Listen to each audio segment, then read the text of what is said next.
നമ്മുടെ വിനേഷ് ഉളവണ്ണ ഞങ്ങളുടെ അടുത്തേക്കൊക്കെ വരാൻ കേട്ടോ. വിനേഷ് ഉളവണ്ണയല്ലേ നിൽക്കുന്നത്. നമ്മൾ നിൽക്കുന്നത് നിയമസഭയുടെ മുന്നിൽ. അപ്പൊ 17-ാം തീയതി ഇവിടെ ഒരു പൂരം തുടങ്ങാനുണ്ട്.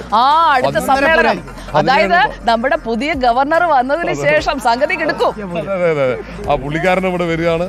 ഇന്ന് നാടകമാണ് പ്രധാന ഇനം. ഇനി കേരളം കാണാൻ പോകുന്നത് എന്താണെന്ന് ഗവർണർ ആദ്യം തന്നെ അതുക്കും മേലെയായിരിക്കും ആദ്യ ദിവസം തന്നെ. അതായത് സ്റ്റാഫിനെ പിൻവലിക്കാനായിട്ട് നോക്കിയപ്പോഴത്തേക്കും വേണ്ട ഇത് മതി എന്ന് പറഞ്ഞല്ലേ. പറഞ്ഞ കാര്യം എന്ന് പറഞ്ഞാൽ നയപ്രഖ്യാപന പ്രസംഗം, അതിന് ബജറ്റ് വരുന്നുണ്ട്, അങ്ങനെ കുറെ കാര്യങ്ങളുണ്ട്. അതിനിടയിൽ 7-ാം തീയതി ഇവിടെ നമ്മുടെ ബുക്ക് ഫെസ്റ്റിവൽ തുടങ്ങുകയാണ്. അതില് നമ്മൾ വരുന്നുണ്ട്.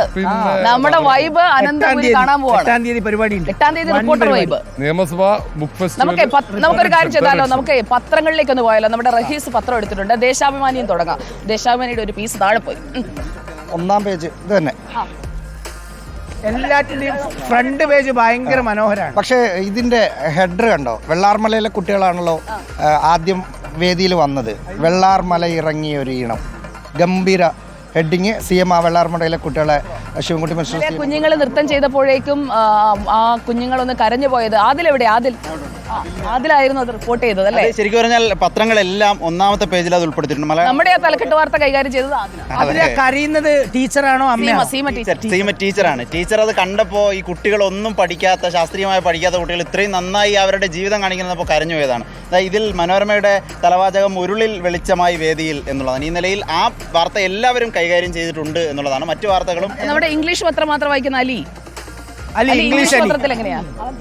പടം നോക്കിയതാണെന്നോ? അത് ഇവിടെ നിന്നാണ് അങ്ങനെ ഒരു പരാമർശം? ഇംഗ്ലീഷ് പത്രം ഞാൻ പൂർണ്ണമായും വായിച്ചു.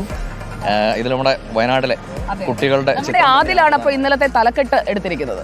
അതെ. Wayanad girls residence on show at school arts fete എന്ന് പറഞ്ഞ് ആ ഒരു ഫോട്ടോ ആണ് വയനാട്ടിലെ കുട്ടികളുടെ ആ ഒരു, അതായത് ഉരുള് പൊട്ടുന്ന ആ ശബ്ദം കേൾപ്പിക്കുമ്പോഴുള്ള ആ ഒരു ചിത്രമാണ് കൊടുത്തിരിക്കുന്നത്. ആ ഒരു ചിത്രീകരണം വലിയ വേദനകൾ മറികടന്നുകൊണ്ടുള്ള നമ്മുടെ സന്തോഷത്തിന്റെ കലോത്സവത്തിൽ ആ ചിത്രം തന്നെയാണ്. കലോത്സവം എന്ന് പറഞ്ഞു കഴിഞ്ഞാൽ അതിജീവനത്തിന്റെ ഒരു സന്ദേശം കൂടി തരുമ്പോഴാണ് അത് പൂർണ്ണമാകുന്നത്. ദിലീപ് ദേവസ്യ വായിച്ചു പഠിക്കാം. ഞാൻ നോക്കിയതേ നമ്മുടെ കൊല്ലത്ത് നടന്ന കൊലപാതകം 17 വർഷങ്ങൾക്ക് പത്രം ശരിക്കും ഇങ്ങനെ പഠിക്കരുത്. പത്രത്തോടൊക്കെ ഒരു റെസ്പെക്ട് കാണിക്കണം. 3 പത്രവും 2 കയ്യും ഉള്ളത്. അത് നേരെ ഞാൻ പിടിച്ചു. ഓക്കെ.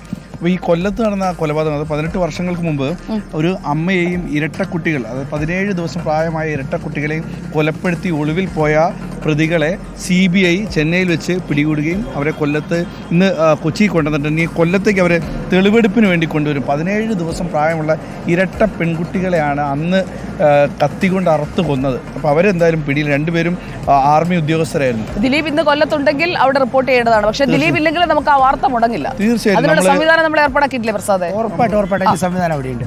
വാർത്ത വരും.